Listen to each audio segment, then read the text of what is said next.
प्यारे भक्तों, आपका मेरे चैनल कीका की भक्ति में स्वागत है। अगर आप इस पेज पर नए हो तो पेज को लाइक कीजिएगा और चैनल को सब्सक्राइब कीजिएगा। आज हम शुक्रवार लक्ष्मी माता के व्रत की कथा सुनेंगे।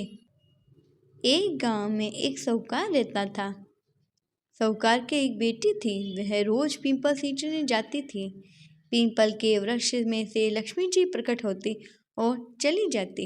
एक दिन लक्ष्मी जी ने साहूकार की बेटी से कहा, तू मेरी सहेली बन जा। तब लड़की ने कहा कि मैं अपने पिता से पूछकर कल आऊंगी।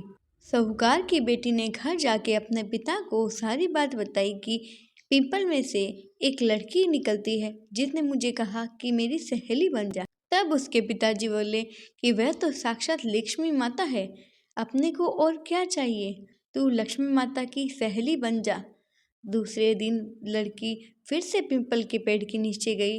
तब लक्ष्मी माता पेड़ से निकल के आई और कहा कि मेरी सहेली बन जा।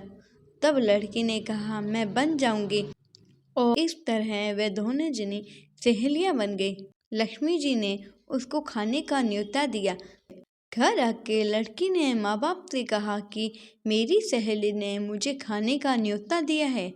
तब बाप ने कहा, सहेली के जीमने जाइयो पर घर को संभाल कर जाना। तब वह लक्ष्मी जी के यहाँ जीमने गई। लक्ष्मी जी ने उसे साल दुसाला ओढ़ने के लिए दी, रुपए दिए, सोने की चौकी लगाई और उस पर सोने की थाली में 36 प्रकार के व्यंजन करा दिए। भोजन ग्रहण करके जब वह जाने लगी तो लक्ष्मी जी ने पल्ला पकड़ लिया और कहा कि मैं भी तेरे घर जीमने आऊंगी। तो उस लड़की ने कहा, आप आ जाइयो। वह घर जाके चुपचाप बैठ गई। तब माता पिता ने पूछा कि बेटी सहेली के यहाँ जीम के आ गई, पर तू उदास क्यों बैठी है। तो तब उसने अपने पिताजी को बताया कि लक्ष्मी माता ने कहा है कि वे अपने घर जीमने आएंगी। उन्होंने तो मुझे बहुत प्रकार के व्यंजन का भोजन कराया था, लेकिन मैं उन्हें क्या जिमाऊंगी, अपने घर में तो कुछ भी नहीं है। तब उसके पिता ने कहा कि गोबर मिट्टी से चौका लगा के घर की सफाई कर ले। 4 मुख वाला दिया जला के लक्ष्मी जी का नाम लेकर रसोई में बैठ जाना। लड़की सफाई करके लड्डू लेकर बैठ गई। उसी समय एक रानी नहा रही थी। उसका नौलखा हार चील उड़ा के ले गई। उसके घर वह नौलखा हार डाल गई और लड्डू ले गई। बाद में वह हार तोड़ के बाजार में गई और सामान लाने लगी।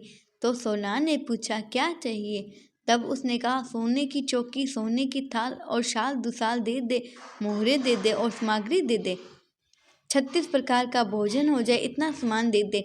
सारी चीजें लेकर बहुत तैयारी करी और रसोई बनाई। तब गणेश जी ने कहा कि लक्ष्मी जी को बुलाओ।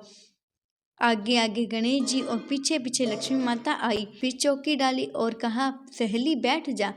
जब लक्ष्मी जी ने कहा कि सहेली चौकी पर तो राजा रानी के भी नहीं बैठती, किसी के नहीं बैठती, लेकिन तुम्हारे यहाँ तो बैठना पड़ेगा। फिर लक्ष्मी जी चौकी पर बैठ गई। तब उसने बहुत खातिरदारी की। जैसे लक्ष्मी जी ने करी वैसी ही उसी ने करी। लक्ष्मी जी उस पर प्रसन्न हो गई। घर में खूब रुपया पैसा लक्ष्मी हो गई। साहूकार की बेटी ने कहा, मैं अभी आ रही हूँ, तुम यहीं बैठे रहना। और वह चली गई। लक्ष्मी जी गई नहीं और चौकी पर बैठी रही। उसको बहुत दौलत दी। हे लक्ष्मी माता, जैसे तुमने साहूकार की बेटी की बहू को दिया, सबको करना, कहते सुनते हुंकारा बढ़ते को देना, अपने सारे परिवार को देना, पियर को देना, सास को देना, बेटे को पोते को देना। लक्ष्मी माता सबके कष्ट दूर करना, दरिद्रता दूर करना, सबकी मनोकामना पूर्ण करना। जय हो लक्ष्मी माता की जय हो।